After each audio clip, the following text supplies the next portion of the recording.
嚟到重溫，咁啊第一樣咧就係先睇晒啲佢教你做嘅例題啦。因為咧佢教你做嘅例題，尤其隔離咧，你見到佢嗰啲寫法咧，咁呢啲全部都係啲解題技巧嘅方式嚟嘅，跟次序跟步驟嘅。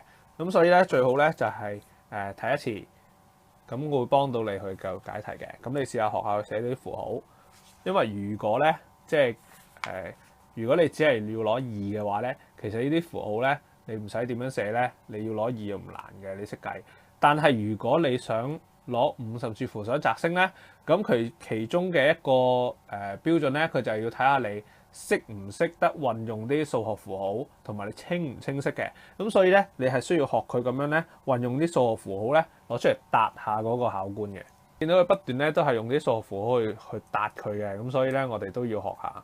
譬如互補事件嘅寫法啦，譬如好似呢一隻啦，咁佢會擲1次同擲2次嘅寫法啦，咁佢就會寫話HI 同 TI， 咁 I 咧就係1同2，就係佢擲中嘅次數咁樣。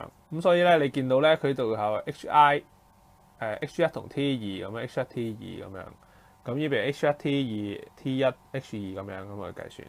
譬如點樣用呢一隻符號啦，點樣去拆解呢一種嘅題目啦。譬如好似呢一隻咁嘅排列嘅方式啦，咁呢啲排列嘅方式咧，亦都出幾多嘅。最需要留意係呢一隻投擲得分嘅概率，咁呢一種嘅形態咧，咁其實就應該都係最終形態㗎啦。咁所以你要留意。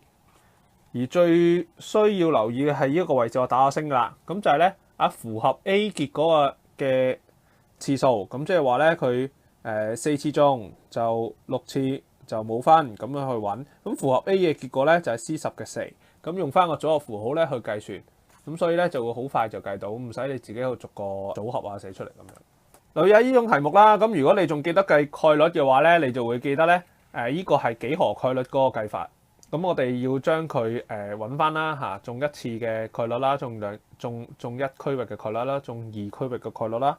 咁你揾翻之後咧就開始去計啦。37分，咁你就要去自己試下，佢要射幾多次9分，射幾多次2分咧，佢先會等於37咧咁樣。咁你睇下佢仲有冇其他嘅演變？如果冇咧，咁呢一個就已經係實體嚟㗎。咁呢一個形態就可以再計。咁用翻頭先咧，我打星嗰個位置咧去計算。咁因為佢係3次嘛，咁所以射8次，所以係 C8嘅3咯。咁所以乘翻落去咧就會揾到個答案。咁下邊同樣都係咁樣嘅形態。如果你能夠計到呢一種嘅題目咧，其實咧應該就唔係太難到你㗎，反而咧就係要喺前邊咧學寫多啲佢嗰個數學符號嘅方式。不過而家就唔急嘅，而家咧你最緊要係識計先。咁我哋咧會留待喺38號重溫咧去計嗰啲DSE 習題嘅時候咧，我哋就真係要學佢嘅寫法啦。一課去到呢度。